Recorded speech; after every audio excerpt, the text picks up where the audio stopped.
بقى ده معقول يا راجل؟ محمد سعد بيضرب المخرجين في اللوكيشن؟ السبكي باعه وإسعاد يونس وقفت جنبه، والمنتجين قعدوه في بيته 5 سنين، وبيضرب المخرج في اللوكيشن قال كل يوم. أجره زاد من 30,000 جنيه ل 18 مليون جنيه، وحارب الكل علشان يرجع للجمهور. حكاية محمد سعد حرباية السينما المصرية، عبقري ضربوا التكرار في مقتل.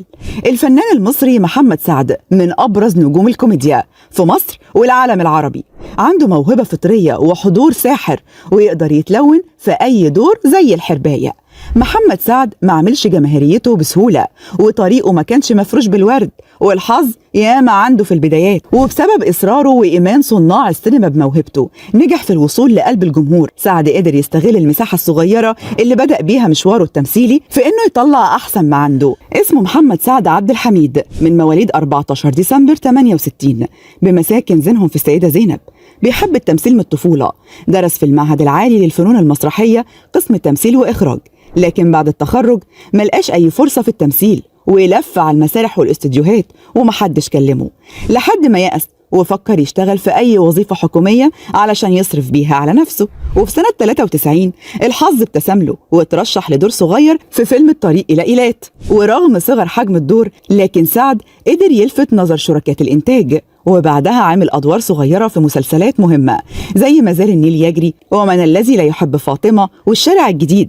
وفي سنة 2000 اتغيرت حياة محمد سعد لما رشحه المخرج الكبير شريف عرفة لتقديم شخصية الليمبي في فيلم الناظر بجانب الفنان الراحل علاء ولي الدين. نجح بطريقة كلامه وتعبيراته الجسدية إنه يصنع بصمة في السينما، لحد ما وصلنا للليمبي واللي بالي بالك والليمبي 8 جيجا. لكن الغريب إن الشخصية اللي ادت لمحمد سعد الشهرة والنجومية كانت هي نفسها سبب هبوط شعبيته وتراجع أدائه وأفلامه، ما بقتش تحقق نفس الإيرادات بتاعت زمان. كان من أبرز الأفلام اللي سببت تراجع شخصيته واترفعت من دور العرض حياتي مبهدلة وتحت الترابيزة ومحمد حسين. نزلت الانتقادات على دماغ سعد زي المطر، والكل طالب بالتغيير، وعشان كده سعد عامل فيلم الدشاش اللي قدم فيه شخصية درامية مختلفة عن باقي أعماله وغير فيها جلده زي ما بيقولوا. أزمة سعد ما كانتش بس أزمة تكرار الدور أو ضعف الإيرادات.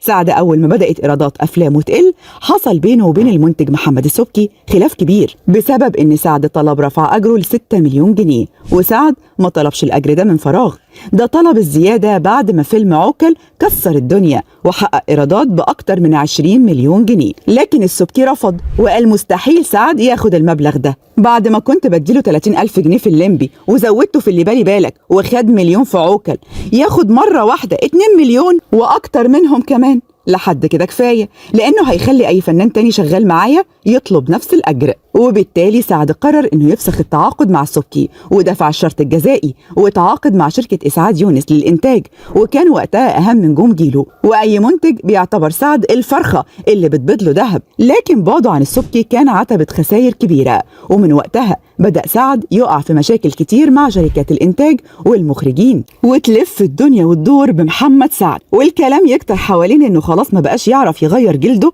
من اللي بيعمله. وفجأة بيفاجئنا محمد سعد بفيلم الدشاش. الفيلم ده أصلا كان كعب داير وترشح لبطولته نجوم تانيين كتير، ورغم كل الخلافات اللي حصلت بينه وبين المخرج أحمد البنداري، إلا إن فجأة الفيلم طلع وضرب في السماء وحقق إيرادات عالية جدا، وشفنا فيه محمد سعد بوش تاني وجلد جديد، ونتمنى نشوفه في أعمال تانية إن شاء الله زي ما عمل في الدشاش. أسرار كل يوم، لكل يوم لون، ولكل لون حكاية.